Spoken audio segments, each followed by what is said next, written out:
Olá pessoal, aqui é o Adriano Oliveira da Boston Treinamentos e esse é o nosso terceiro vídeo do nosso curso de redes. Hoje nós vamos falar sobre o famoso modelo OSI. Se você já trabalha com redes, é possível que você já tenha ouvido, já tenha estudado o tal do modelo OSI. Então esse vídeo às vezes pode até parecer um pouco superficial, até porque ele é um pouco curto, né? Caso você nunca tenha ouvido falar no modelo OSI, né, ou caso você esteja começando na área de redes agora, é possível que apareça muita informação nesse vídeo para você, né? Em todo caso, independente de qual dos dois casos você se encaixa, não se preocupe, porque muitas das coisas que nós vamos abordar nesse vídeo a gente vai ver mais para frente de forma mais específica. Tá legal? Então vamos lá. E o que é o modelo OSI, né? O modelo OSI, então, ele descreve as regras que padronizam os diversos componentes em uma rede para que os dispositivos consigam se comunicar. Traduzindo, né? O modelo OSI foi um modelo criado pela ISO que descreve como que cada parte da rede deve trabalhar. É tipo um padrão, né? A gente precisa padronizar a rede, né? Como é que uma rede funciona, para que vários dispositivos possam se comunicar dentro dela. Justamente para facilitar essa padronização, o modelo OSI é dividido em 7 camadas, onde cada uma das camadas trata sobre alguns assuntos específicos. Então, por exemplo, a primeira camada é a camada física, né, que está aqui embaixo. A camada física, então, como o próprio nome diz aí, ela serve para quê? Ela serve para dizer como é que as coisas físicas funcionam, como é que a parte física de uma rede funciona, né? Então, o fabricante, por exemplo, de placa-mãe, o fabricante de cabo, de conectores, eles têm que levar em consideração quais são os padrões, o que diz a camada 1 do modelo OSI para poder estar fabricando, desenvolvendo seus produtos. Tá legal? Inclusive não está marcado aqui, mas assim, as camadas elas têm o seu número, né? Então a camada 1 seria a camada física, tá aqui. A camada de enlace, a camada 2, a camada de rede A3, camada de transporte A4, de sessão 5, de apresentação 6 e a de aplicação, então, é a 7ª camada. Por quê? Se você pegar um livro, né, estiver vendo alguma explicação falando sobre o modelo OSI, ou então, de repente, você até pega um manual de um equipamento para ver em que camada que aquele equipamento atua, muitas vezes a literatura não se refere ao nome da camada, né? Ele não vai falar assim que esse switch ele opera na camada de enlace. É mais provável que ele diga que aquele switch opere na camada 2 do modelo OSI.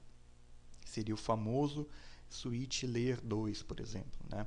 É um dispositivo de rede que vai trabalhar na camada de enlace. A gente vai entender, à medida que o curso for passando, você vai entender perfeitamente o que isso quer dizer. Então é legal você meio que dar uma decorada aí nessas camadas, né? Sempre vão aparecer nessa mesma ordem e cada uma com seu númerozinho.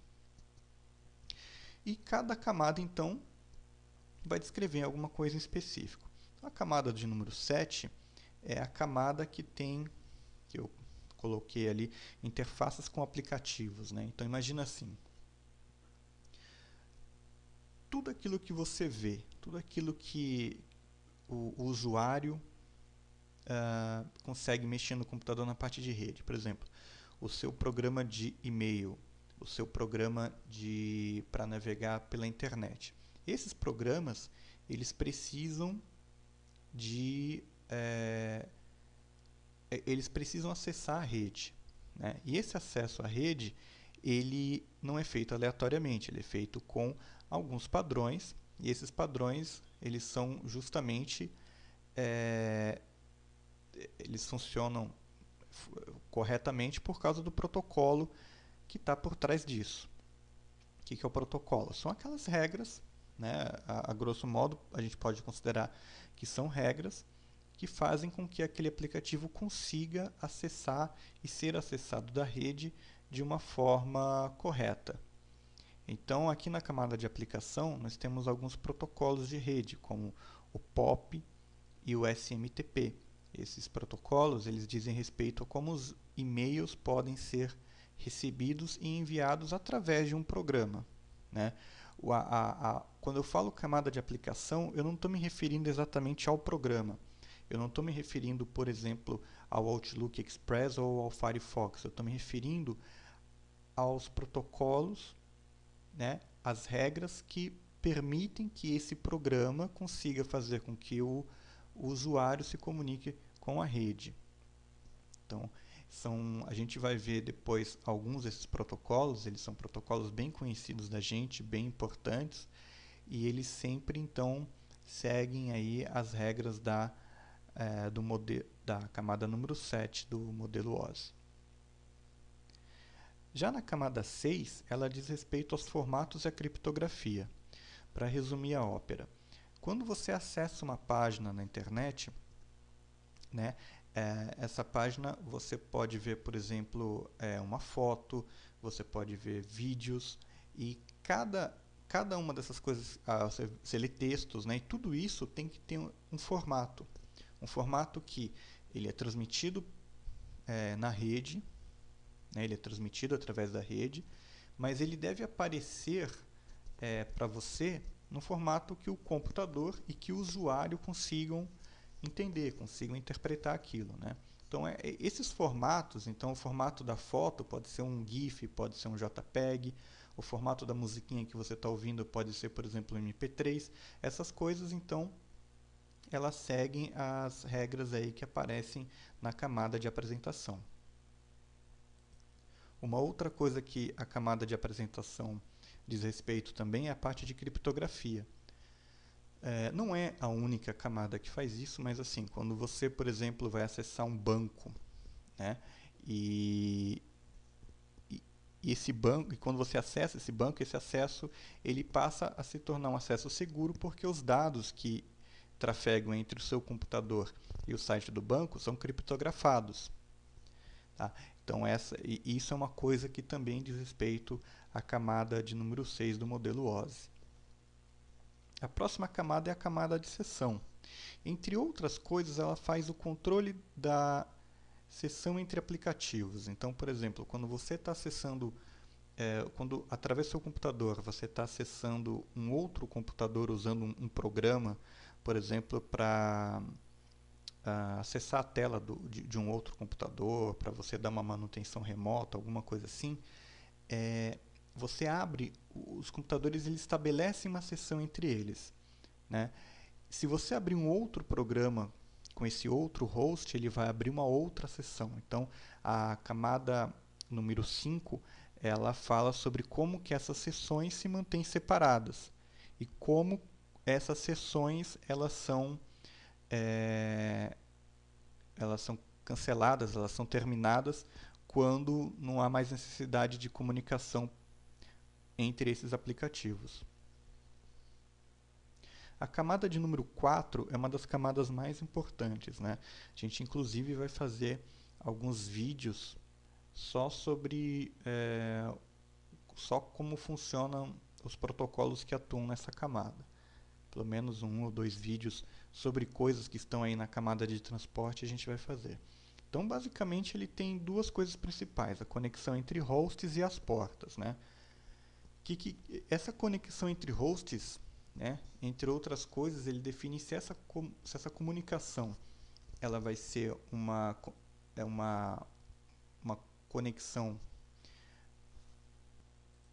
confiável. Né? O que é uma conexão confiável? Nessa camada,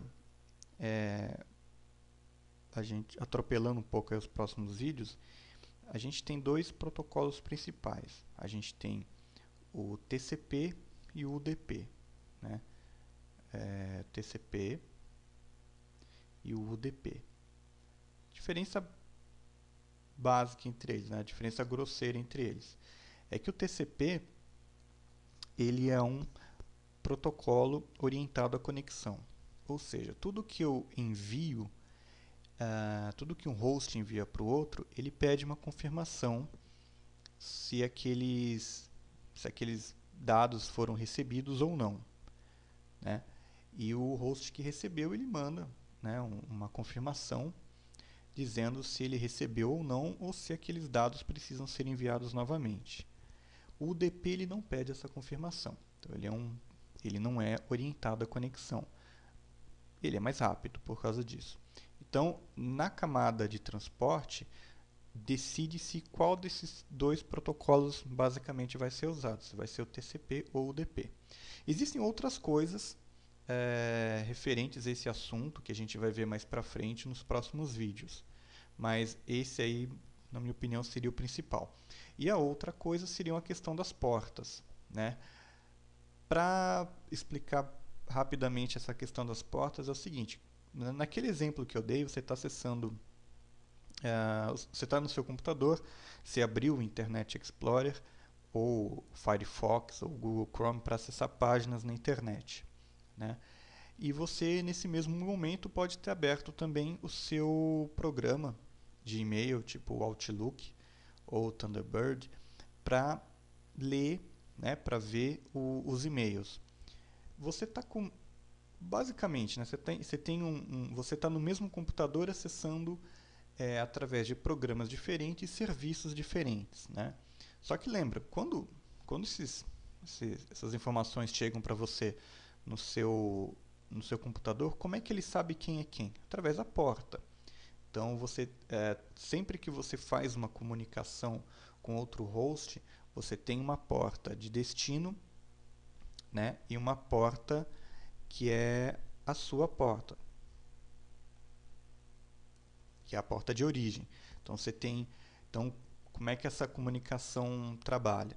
Você vai acessar aquele outro host e falar, olha, eu estou acessando aquele determinado servidor pela porta 80 porque eu quero a página, que eu quero o documento HTML. E então essa página ela vai chegar no seu computador e vai ser aberta naquela janela do navegador que tem a porta de origem tal. Legal? Esse mesmo computador ele pode estar com o Outlook aberto e acessando um servidor de e-mails pela porta 25 e ele vai ter uma porta de origem por onde ele vai receber os e-mails. É para isso que servem as portas. A gente vai falar um pouquinho sobre isso no vídeo sobre nossa camada de transporte aí. Aí a gente também tem a camada número 3. A camada número 3 ela fala sobre endereço lógico e roteamento. É uma camada que dá muito pano para manga, né? Então, endereço lógico é o famoso endereço IP. Né? IP é o protocolo aí que você usa que te dá o endereço lógico, seu endereço lógico, né? Que é o IP. Então, toda máquina tem um endereço lógico e a gente vai ter algumas, acho que provavelmente vai dar mais de 2 ou 3 vídeos falando sobre endereço lógico, sobre endereço IP. E também aqui na camada de rede nós temos o roteamento, né? O roteamento basicamente você imagina assim, quando você acessa um servidor de jogos, por exemplo, muito provavelmente você não está indo você não está indo, na verdade, direto do seu computador para esse servidor de jogos. Você passa pelo aparelhinho, né, pelo roteador, pelo modem que te dá acesso à internet. Lá na internet você passa por alguns roteadores para chegar nesse servidor de jogos. Então, você não tem um caminho só a seguir. Né? Você tem, dependendo de onde você esteja e dependendo dos links que você está usando, você tem várias rotas que você pode seguir para chegar no mesmo endereço. Né? Então, a gente vai ver isso mais para frente também, existem alguns parâmetros aí que a gente leva em consideração para pegar um caminho ou outro. E essas coisas, muito aqui tem a ver com a camada número 3 aí do modelo OSI. Na sequência, a gente também a gente tem a camada de enlace, que é a segunda camada do modelo OSI, que ele trata aí entre outras coisas, de verificação de erro, né? Das coisas que chegam naquela placa de rede, e ele também tem um endereço físico, né? O famoso MAC address, né? A gente também vai falar um pouquinho sobre algumas coisas que se referem a essa camada, a camada de enlace. Então aqui você tem o MAC, né? A gente depois também vai falar um pouco sobre broadcast, algumas coisas assim, e tem a ver com essa camada. E por fim, a gente tem então a camada física, né? A camada física acho que é autoexplicativo, né? Então a gente tem aí os parâmetros que falam sobre o hardware. Hardware que é a placa, sua placa de rede, o conector, o cabo que você usa, né? Então ele fala como é que esse equipamento vai ser, como é que ele vai funcionar, qual que é a tensão que ele vai trabalhar. Ele versa também sobre o sinal elétrico, né? E isso aí vai virar os bits, que são os zeros e uns. Então é aquela camada física mesmo, é aquela camada que você vê, né? Que você pega na mão. Essa é a camada física do modelo OSI. Então basicamente essas são as 7 camadas. A gente não, como eu disse no começo, a gente não vai entrar em detalhes sobre nenhuma delas, não neste momento, mas à medida que uma coisa que vocês vão perceber é que à medida que o treinamento for passando, a gente vai falar, por exemplo, a gente vai ter aulas falando sobre a parte de cabeamento. Aí depois a gente vai ter aula falando sobre o MAC address, depois a gente vai ter aulas falando sobre o endereço IP, a gente vai ter aula falando sobre o TCP. Então, você vai ver que à medida que o treinamento vai avançando, a gente sempre volta a se referir ao modelo OSI. E normalmente sempre a gente fala um número em vez de falar um nome, né?